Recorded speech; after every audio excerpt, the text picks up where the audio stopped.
This is I, Tantus Naravan Dracovin, Lord and Emperor of the Dracovin Empire, and welcome. It is time to continue discussing the various campaign settings that were originally put out during AD&D, but have also been around for many of the Dungeons & Dragons universes. This week, we're continuing, of course, with Spelljammer, the Dungeons & Dragons adventures in space. I've been talking about the various races of Spelljammer to get you an idea of who is out there, what kind of societies they have that differs from their ground-based cousins. Let's talk Mind Flayers, because Mind Flayers are actually a pretty powerful force off in space. You would think because they're very kind of ground-based, hate the light basically on planets, that they wouldn't be as powerful.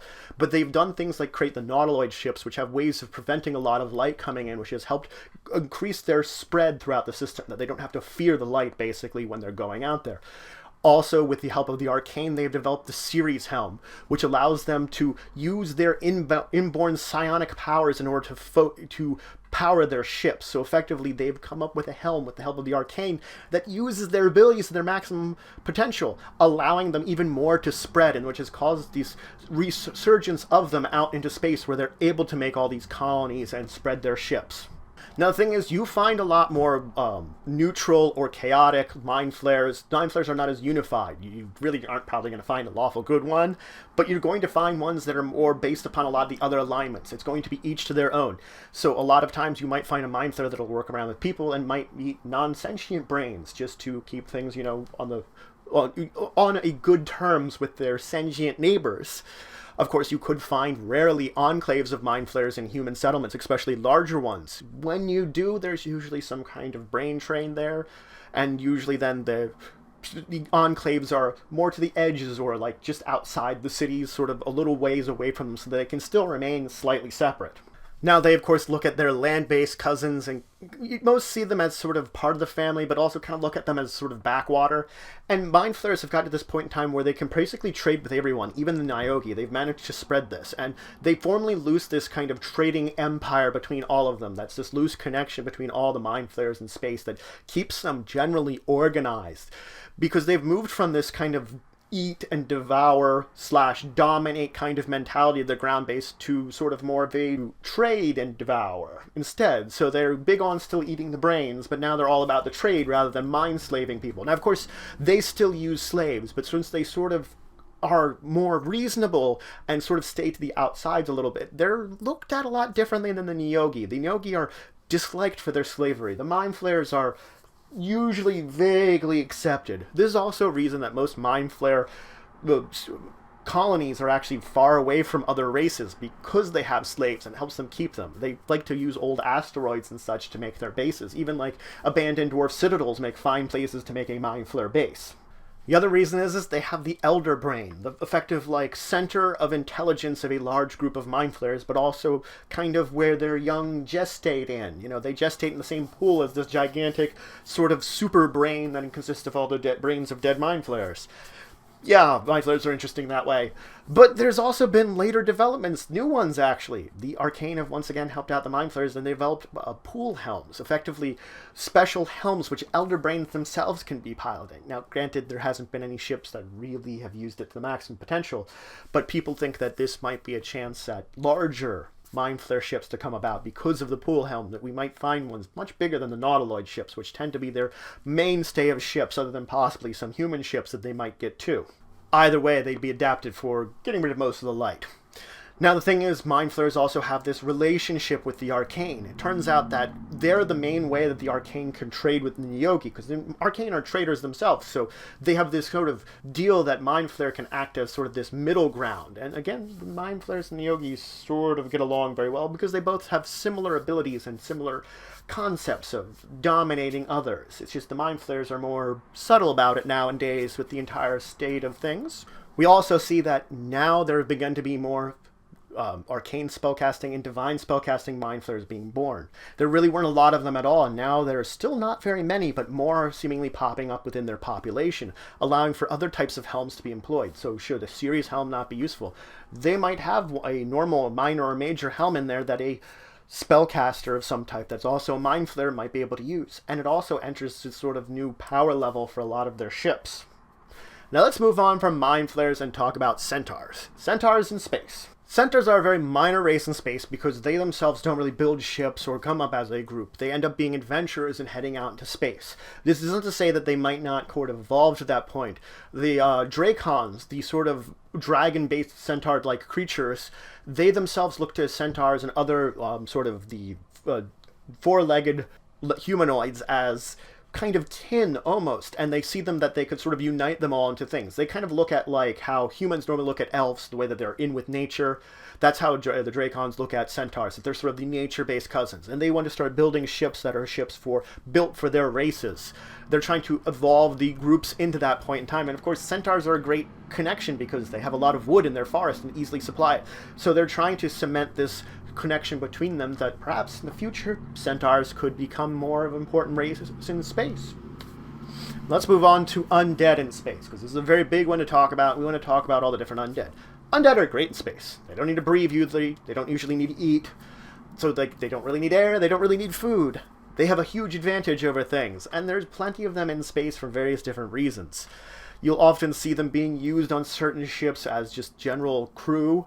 You can also see them with their own ships, derelict ships, ghost ships, things like that are going on. If there's like a ship that's derelict in space, it might be infested with undead and just drifting around until it encounters something and then sort of tries to go after it. Some of them have their own power that they go with.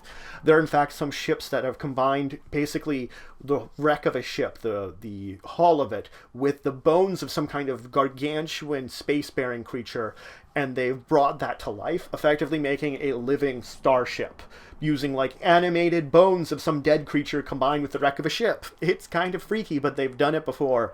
Undead have. Let's talk about some of the individual undead.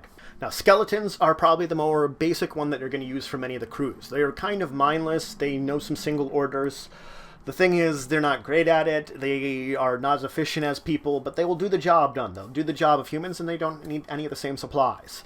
You can find some dangers of skeletons out in space. During the Unhuman War, there were necromancers that created effectively caltrop mines, that were out in space of balls of skeletons that when they would encounter a ship, they'd break apart, and 2 to 20 skeletons would then be kind of rushing into that ship to kill everything on board. So they still float in space, and especially in areas where the Unhuman War raged pretty fiercely, you will find these kind of, that you may not notice it until it's too late. Now, zombies. Zombies do pretty much the same thing as skeletons, but they oftentimes stink. That's why they're not looked at as being as attractive as skeletons would if you're looking for a crew. There are known to be crews of zombies led by a juju zombie, a more intelligent, an actual intelligent type of zombie, which sort of captains a crew of his dead throughout space. Now, there are crews of ghouls and ghasts. Ghasts will oftentimes pick the captain role in this crew. These groups, they don't need the flesh of the dead, but they have this craving for it that they must devour it. So they oftentimes form pirating groups, because then they can go out, pirate, and get all the flesh they want after they've killed plenty of people. Now, there are also wights out in space. Wights are very individualistic, though, so you don't find them in large group. At most, you might find them captaining a ship of other undead, because then they're sort of on their own still. Their dislike of sunlight often means that if they do form these ships, they go for things like nautiloids, which have kind of gotten protection from the sunlight. Now let's talk about shadows, wraiths, and ghosts. Now, shadows and wraiths, they can travel throughout space just fine, and you'll usually find them haunting some kind of ship or some kind of derelict location, like an old abandoned asteroid. They could theoretically travel to the space in between crystal spheres. They don't like it because they lose a lot of their connection to the negative energy plane, so they don't tend to do that. Ghosts, on the other hand, are confined to a crystal sphere. They are connected to the ethereal plane, which does not spread beyond the crystal sphere, so they cannot lead you.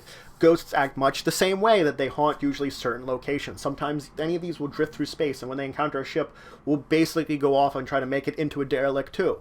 They'll basically sort of be this infestation of derelicts. And then we get into specters. The specters are a little more dreadful because they oftentimes have a little bit more intelligence and purpose behind them. They too can sort of form crews, and oftentimes will form crews of controlling wraiths, specters, and ghosts. They don't have the same sort of trouble of traveling between areas, so they kind of form a more dangerous group, that they can have groups of these undead going in and just wiping out entire crews. They themselves will do the sort of thing where they'll go in and rather just sort of attacking, they'll make an army of specters out of a crew. They'll sort of pick people off one by one in a ship until it's a ship of specters instead of just one specter, and then of course they'll spread out to the wind. This is actually one of the main reasons that clerics are looked at a lot better than wizards when it comes to controlling helms, because if you get undead, you want a cleric on board the ship. Now, mummies. Mummies are more of a ground-based thing. They don't really exist in space. You don't have the right conditions for it. But there was an exception to this. There was a cult within the followers of Ptah which came up with a way of making mummies within space, and they made a good deal of them before they were sort of driven underground in their special ships. It's unknown if the main kind of groups of mummies you do see were a result of this, but there are still some mummies that are out there. There are actually some pyramid ships out there, massive pyramids, sort of with a pharaoh mummy on top who looks for ways of creating more mummies, and also has their own servants made of various types of undead that then fly throughout space doing this, kind of floating necropolis, if you will. Vampires you would think you wouldn't find because of all the light out there from stars and sunlight and stuff like that that would affect them. But it is to a lesser degree they are affected when they are out in space. And in fact, if they get a hold of something like a nautiloid ship, or they just dress in certain ways, they can avoid the effects of sunlight.